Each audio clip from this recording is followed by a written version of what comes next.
Welcome. This is our very first live video blog, and what we're going to do is every week Talia and I are going to do a video that relates to a blog post that we've done recently. So I'm Eric Rodebois, EPGD Business Law in Coral Gables, Florida, right in the heart of Miami, and what we're going to talk about today is fictitious business names, which most people have never actually even heard of that term. So a fictitious business name is also known as a DBA, or a doing business as. So let's just be very clear, and I like to use my dry erase board. So I'm going to use my company as an example. The full name, as it's registered with the state of Florida, which, by the way, I highly recommend you always register your business either as an LLC or a corporation. That's a different blog post, but the point of the matter is you can get limited liability and protect your personal life from your business life. All right, so we've got EPGD, Attorneys at Law, PA. And PA is like, for a law firm, what LLC or Inc. would be for a different type of company. Okay, so I've seen this all the time. You get someone's business card, and for whatever reason, they've left off that ending. Or here, I'll give you another example. What if it's ABC LLC, right? That's the name of their company. But when they hand you the business card, it just says ABC. And I see it all the time. So my question to them is, hey, do you have that registered as a trademark? Which means they can put the little TM symbol, or if they register it with the federal government, they can put the little R in the circle. By the way, don't misuse that unless you have an actual federal registration. I've seen that mistake a bunch of times. So anyways, they come to you, they got the name of their card, maybe it's on their website, maybe it's on their advertising, maybe it's on their letterhead, maybe it's just however they're going to use the name, and it's just ABC, or in my example, EPGD Attorneys at Law. And what they're missing is the LLC. So like I said, I asked them, do you register this as a trademark? And they say no. Okay. Did you register this as a fictitious business name? And they usually say, what's that? I'm like, well, it's also known as a DBA. And they go, no. I'm like, okay, so, but you're an LLC, right? And they go, yeah, we're an LLC.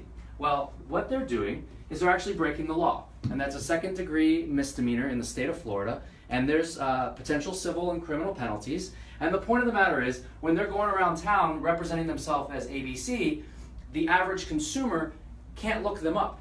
As all of you probably know, every state, in particular Florida, we have Sunbiz. And on Sunbiz, you can look up a company. So if you went and looked up ABC, well, technically, it's missing its full name. Its full name is ABC LLC. Okay, so what's the solution? The solution is relatively simple. We register what's called a fictitious business name. That's what they call it in the law.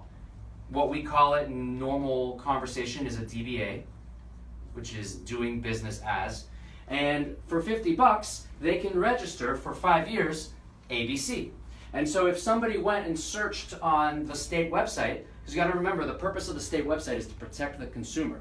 So they search it on the state website, and sure enough, they'll see it, and they'll actually see that this name is owned by ABC LLC. And there you go. Now we're not misleading the public. So for example, our full name is EPGD Attorneys at Law, PA. And then we went ahead and registered as a fictitious business name, mostly just because it was an exercise I wanted an associate to try out. So, but we registered EPGD Law. And then we also registered EPGD Business Law. And it's a different conversation, but I did actually go ahead and register that as a federal registered trademark. But the point of the matter is that my team can use this full name with the PA, or just this short name, or this different name. So a company can actually have as many DBAs as it wants. There's no limit. It's just how many times you want to pay the $50 fee to the state. It's for 5 years. It's got to be renewed between July 1st and December 31st in the 5th year. And then you're good for another 5 years. If you change ownership or you want to transfer the DBA from one company to another, what you have to actually do is within 30 days, you cancel the DBA and you just restart it. It's almost like starting from fresh.